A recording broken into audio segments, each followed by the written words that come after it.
clash of priorities. Queensland's human rights review sparks controversy. Queensland's legal landscape is embroiled in a heated debate following the release of a comprehensive review of the state's Human Rights Act. Led by esteemed human rights lawyer Susan Harris-Rimmer, the review delivered a stark assessment, prompting a swift and pointed rebuttal from the state's Attorney General, Shannon Frecklington.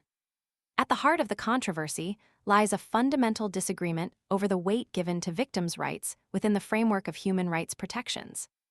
The Harris-Rimmer Review, a meticulously crafted document born from months of rigorous investigation and consultation, presented a series of impactful recommendations aimed at strengthening human rights protections within Queensland.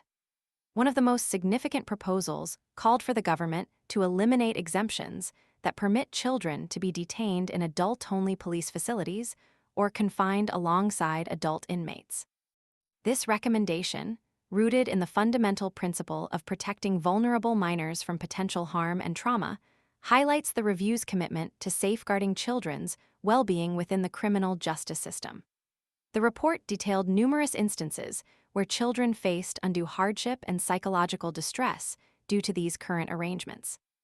The review highlighted the detrimental effects of such practices on a child's development and their overall well-being, emphasizing the importance of age-appropriate care and protection.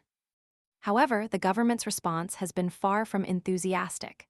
Attorney General Frecklington, in a statement released shortly after the review's publication, dismissed several of its key findings, particularly those concerning victims' rights. She argued that the review, finalized before the recent change in government, failed to account for the positive agenda on victims' rights championed by the new Crisafulli administration.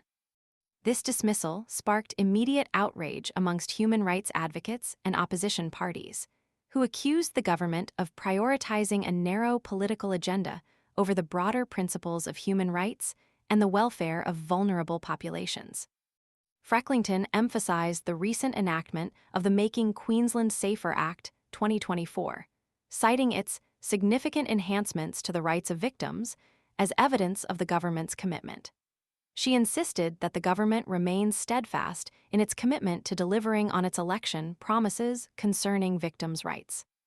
This assertion, however, rings hollow for many critics who point to the government's recent indefinite postponement of major reforms to the state's discrimination legislation.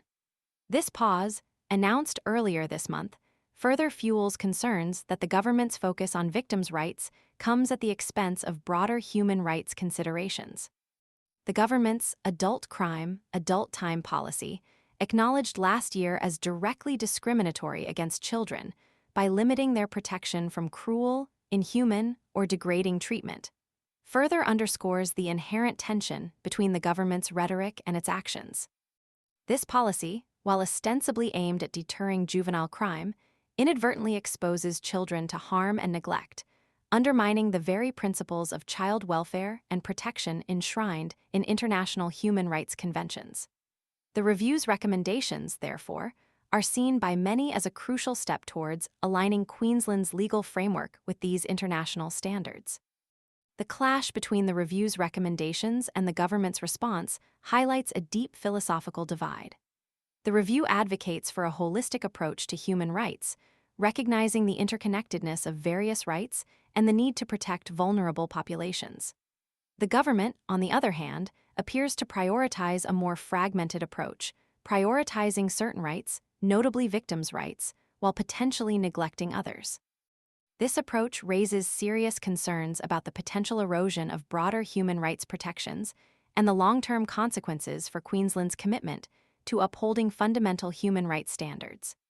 The debate underscores the urgent need for a comprehensive and inclusive discussion on balancing victims' rights with the broader principles of human rights, ensuring that all citizens, particularly vulnerable groups such as children, receive adequate protection under the law. The ongoing conflict underscores the complex challenges facing Queensland's legal system and the critical importance of prioritizing human rights in all legislative and policy decisions. The coming months will be crucial in determining the future trajectory of human rights protections in Queensland, and whether the government's actions will ultimately align with its stated commitment to upholding the rights of all citizens.